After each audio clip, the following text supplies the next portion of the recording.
Dan it, Dan it, Dude loves movies. Dan it, Dude loves movies. What's up, dudes and dudettes? My name's Cody, and I'm just a dude who loves movies. Tonight I want to talk to you guys about Dylan's New Nightmare, an Elm Street fan film. So I was at Mad Monster Party where they had the world premiere of Dylan's New Nightmare. I was already attending the event, but when they announced that they were going to show the world premiere of Dylan's New Nightmare, I was very interested. I was already interested in it because I'm a big fan of Wes Craven's New Nightmare, and I'm also a fan of Miko Hughes. Boys have a penis, girls have a vagina. So when they first announced this a few years ago, actually, before the pandemic, when Miko Hughes was going to be in it, I was pretty excited. I was, that would be really cool to see him come back. And he's coming back, this is 29 years later. He's picking up his character, Dylan Porter, from the 1994 Wes Craven's movie, or Wes Craven's New Nightmare. Since the movie is not officially out yet, I'm going to stay spoiler free, and I don't want to give away too much. So I'm going to be as vague as possible.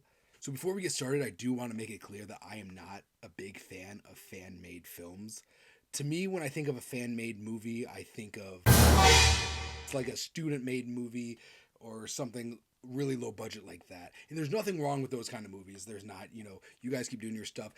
But there are some good movies out there. Like Womp Stomp Films have done the Never Hike Alone, Never Hike in the Snow. Those are really good. And I know It's Me, Billy. It's supposed to be really, really good. I have not seen it yet, but I've heard nothing but good things. But with that said, Dylan's New Nightmare did not feel like a fan-made movie. So it definitely didn't feel like a student-made movie.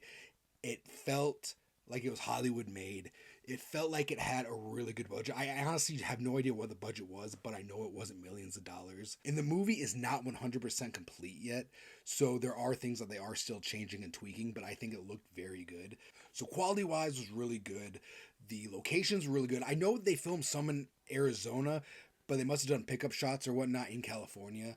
The effects were really cool in this movie. I know the sculpting was done by Mike Rotella, and the makeup effects were done by Nora Hewitt. And Nora Hewitt, if you don't know, was the winner of season 9 of Face Off, that makeup contest show for practical effects. They mentioned that the editor of this movie is actually working on the next season of Chucky, and you guys know how much I love Chucky. And it was written and directed by Cecil Laird, I believe. He is the host of the horror show on YouTube. I will put the link down in the description.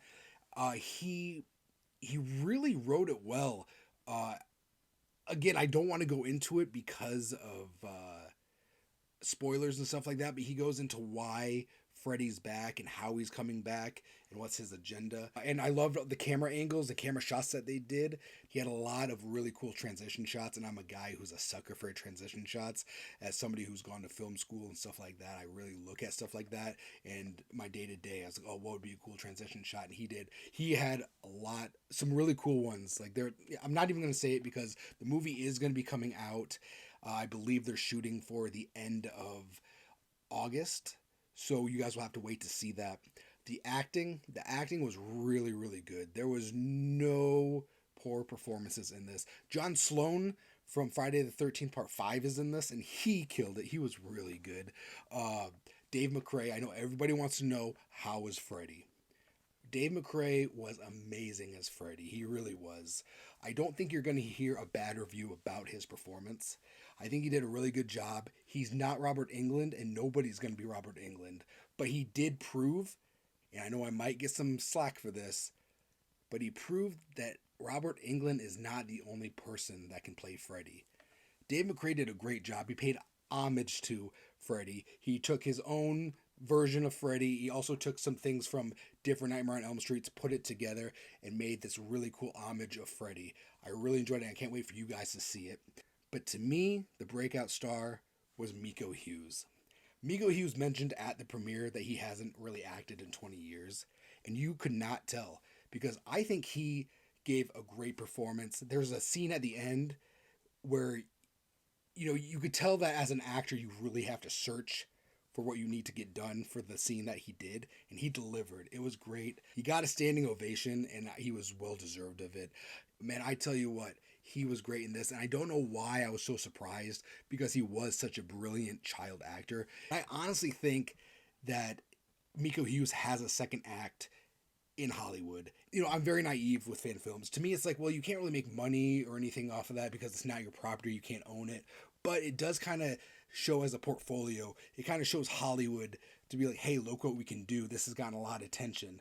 And it's one of those things like Womp Stomp Films and now Cecil with this movie is like, in my mind, I feel like, say, like Paramount or New Line Cinema, if they see these movies, like, in my mind, they're going to get mad and be like, hey, what are you doing with my property? Instead of getting mad, guys, maybe you should hire these guys to make a real Nightmare on Elm Street movie or a real Friday the 13th movie. Give the fans what they want. They are fans of the product, so I think they're going to deliver something really great. Like I said, the movie is now 100% complete.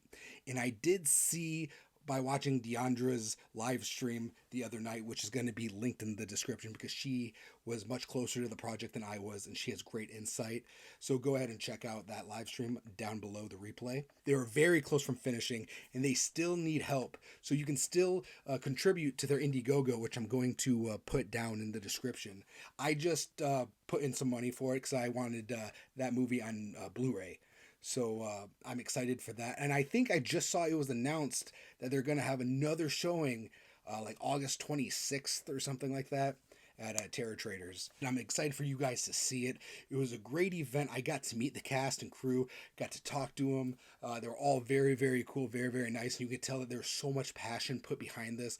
And Miko Hughes, like, during the Q&A, it looked like he was going to cry because of all the love he was given. And I feel like he doesn't think that he deserves that love. And he does, because he was so phenomenal in this movie. And you know what? My hat's off to everybody involved. Great job. And I can't wait to see more from you guys. If you guys do get a chance to see it at a showing or a con or a festival, definitely go check it out. It is fun time. It's well worth it. I think the negative thing I would say is it was so short. And I think that's a good negative because I wanted to see more. But I know it was a fan-made film, so they don't have the money or the means to make a full-length movie.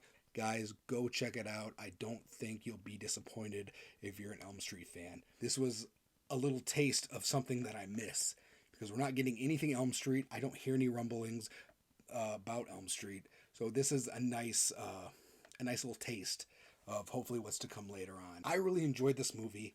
The Dude approves, and I think you're going to approve as well. Don't forget to roundhouse kick that like button. Subscribe. Cheers, who's respecting. Have a great day. Thanks for the tip.